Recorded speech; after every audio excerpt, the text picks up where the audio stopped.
Ya, shalom Bapak Ibu, selamat malam. Firman Tuhan kepada kita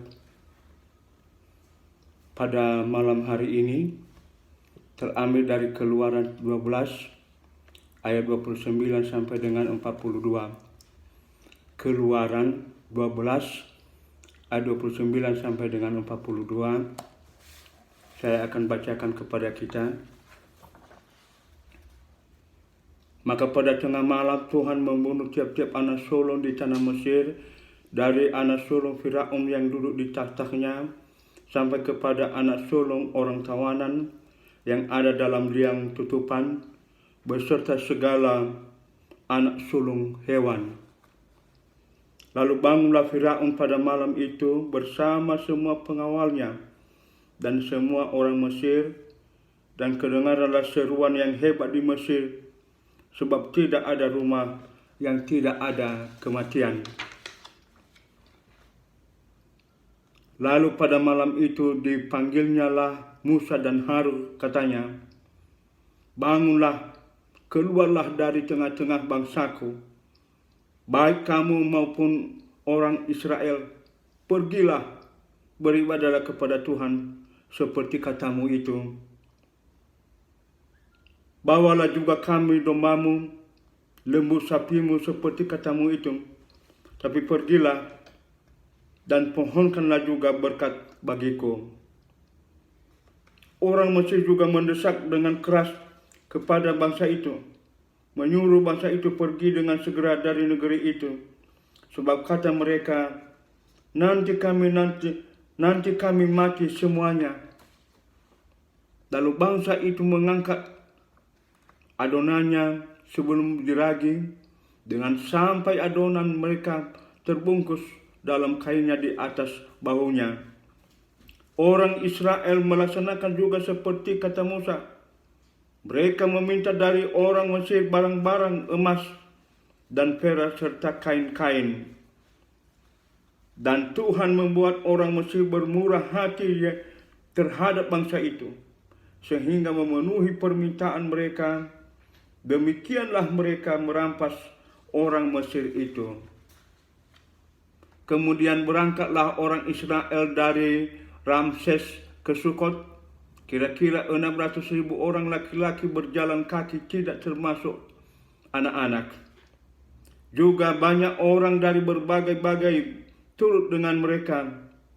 Lagi sangat banyak ternak kambing domba dan lembu sapi. Adonai yang dibawa mereka dari Mesir dibakarlah menjadi roti bundar yang tidak beraging. Sebab Adonai itu tidak diraging, karena mereka diusir dari Mesir dan tidak dapat berlambat-lambat, dan mereka pula menyediakan bekal baginya. Lamanya orang Israel diam di Mesir adalah 430 tahun. Sesudah lewat 430 tahun, tepat pada hari itu juga, keluarlah segala pasukan Tuhan dari tanah Mesir. Malam itulah malam berjaga-jaga bagi Tuhan untuk membawa mereka keluar dari tanah Mesir. Dan itulah juga malam berjaga-jaga bagi semua orang Israel turun-temurun untuk kemuliaan Tuhan. Demikianlah firman Tuhan kepada kita, Bapak, Ibu, dan saudara yang dikasihi oleh Tuhan Yesus. Firman Tuhan ini pada satu sisi kita melihat kasih Allah, tapi pada sisi lain kita lihat juga masalah keadilan Allah. Kasih Allah itu kita lihat bagaimana umat Tuhan berada di Mesir selama 430 tahun, walaupun pada posisi yang sangat tertindas, pada posisi yang sangat tidak baik begitu. Pada satu sisi kita akan melihat juga keadilan Allah. Artinya Allah begitu adil kepada umatnya dan kepada umat Mesir yang tidak mau umat Mesir melakukan tindakan-tindakan yang kurang baik kepada orang Israel.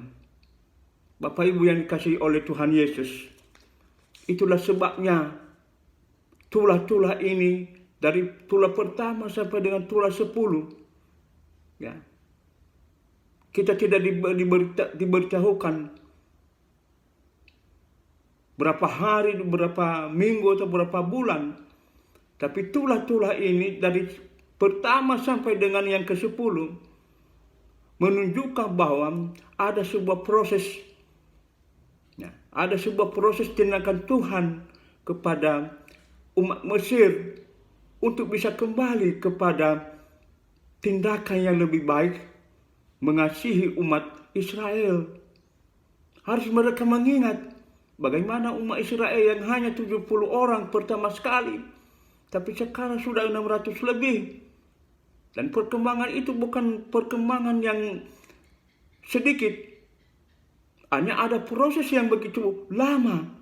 Nah, sebaiknya proses itu yang mereka pikirkan. Tapi mereka tidak memikirkan hal itu, Bapak Ibu.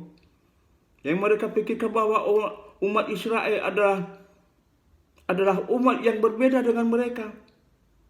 Dan oleh karenanya umat ini harus diberikan beban-beban yang berat. Dan istilahnya di sana dijadikan budak.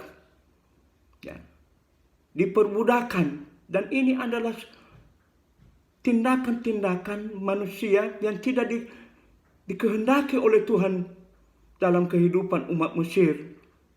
Artinya melihat umat yang lain sebagai sesuatu yang harus diberikan tindakan-tindakan yang terbeban, beban berat. Dan itu Tuhan tidak kehendaki seperti itu, Bapak Ibu. Ya. Itu sebabnya proses tulah pertama sampai dengan tulah ke-10 diberi kesempatan kepada umat Mesir. Tapi umat itu istilahnya di situ keras hati, enggak mau menerima, enggak mau melihat proses itu sebagai bagian yang perlu direnungkan, sebagai hal yang perlu merubah hati mereka. Dan ini yang terakhir, anak yang sulung dari Firaun sampai kepada anak-anak tawanan. Bahkan disebutkan anak ternak mereka yang sulung sekalipun mati semua. Dan itu yang membuat mereka gemetar. Itu yang membuat mereka terkejut. Dan akhirnya apa yang kita bacakan tadi, mulai dari Firaun, pengawalnya, semua orang Mesir memanggil Musa dan Harun, pulang kalian, pergilah seperti yang kalian katakan itu, pergilah untuk beribadah, pergilah ke tanah yang memang Tuhan kehendaki bagi kalian. Artinya baru ada kesadaran, Bapak Ibu. Setelah tulah yang ke-10 sangat mengejutkan dan gemetar mereka. Karena tidak ada yang bisa menghalangi tindakan itu lagi. Kematian anak yang sulung. Sehingga dikatakannya tadi, tiap rumah menangis. Ya, ada kematian. Dan coba bayangkan Bapak Ibu kalau seperti hal itu terjadi. Ya, kita masih pandemi corona, tapi belum setiap rumah ada yang mati. Belum setiap rumah ada yang meninggal. Tapi kita sudah khawatir sekali. Kalau disebut zona merah atau zona hitam. Nah, apalagi kalau tiap rumah ada kematian. Nah, kita masih bersyukur sampai di situ, tidak sampai ke sana.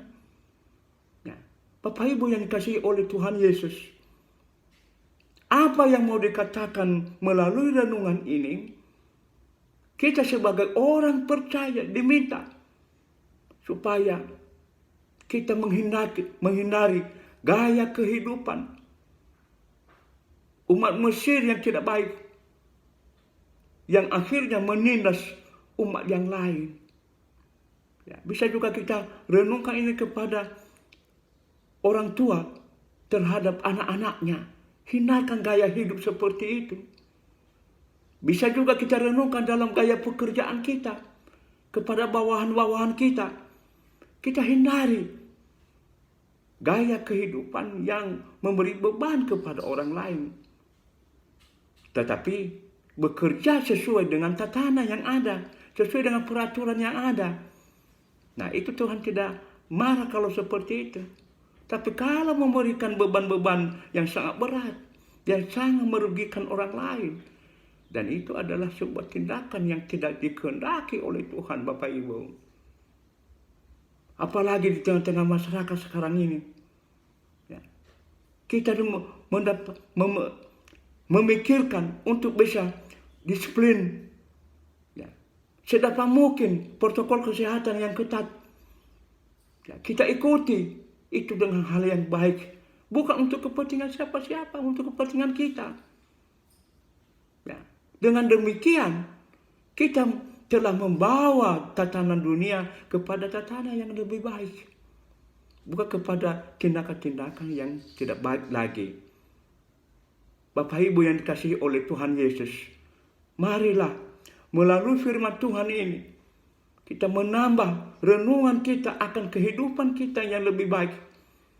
Agar kita bisa memberikan pembebasan, bisa memberikan kelegaan kepada orang lain. Agar orang lain bisa hidup dengan baik bersama dengan kita.